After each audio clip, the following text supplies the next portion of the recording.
Hi there, Chris from TotallyEV, and here I'm doing a dedicated audio review of the Audi Q3. If you want a detailed review of the vehicle itself, make sure you check it out up on your pop-up banner, or follow the links down in the description below or the pinned comments.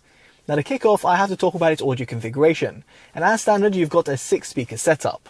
If however you want to upgrade, you'll have to opt for the £1,395 option, which is the Tech Pack. This will give you a Sonos system instead, where you've got 15 speakers that output a total 680 watts.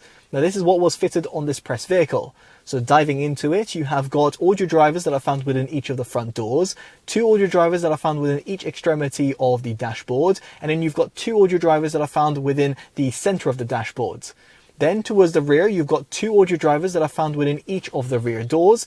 Then you've got 1 audio driver that is positioned within each of the C-pillars, and then you've also got a subwoofer in the boot, therefore tallying up to 15 speakers. Now for you to tinker around with your audio drivers, you want to navigate on the 10.1-inch infotainment system. And here on the Sonos configuration, I have added 3 notches to treble, taken 1 notch off bass, added 2 notches to subwoofer, left the balance and fader at center and the focus at all, taken 3 notches off surround level, and had the 3D sound at low. I've also left the speed dependent volume in terms of its center position. Of course, these are my own audio settings, but feel free to tinker around with the settings yourself, depending on your own music tastes. But I'll explain as to why I've done this further down in this video. Now for you to connect up to the infotainment system, you have got Bluetooth, where the SBC and AAC codecs are supported.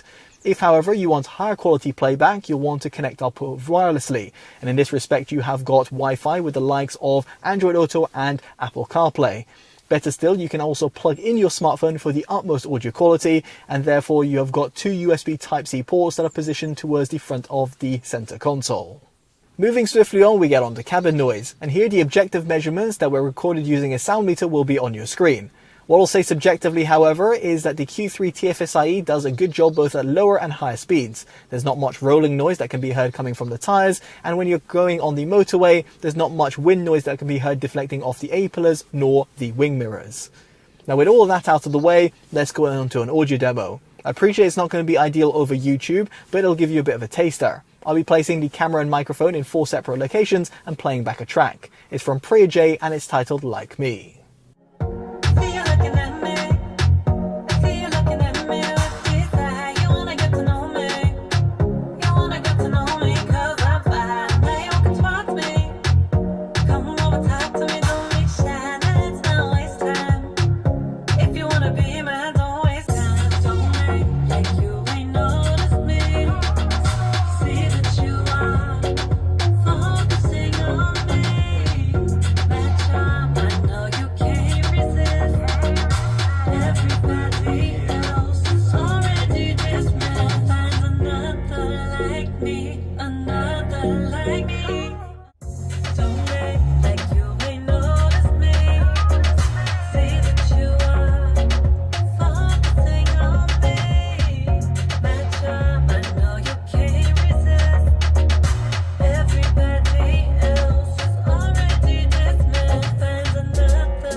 So yet again, an audio demo over YouTube is not going to give you a lifelike reproduction, so let me get on to my subjective opinion.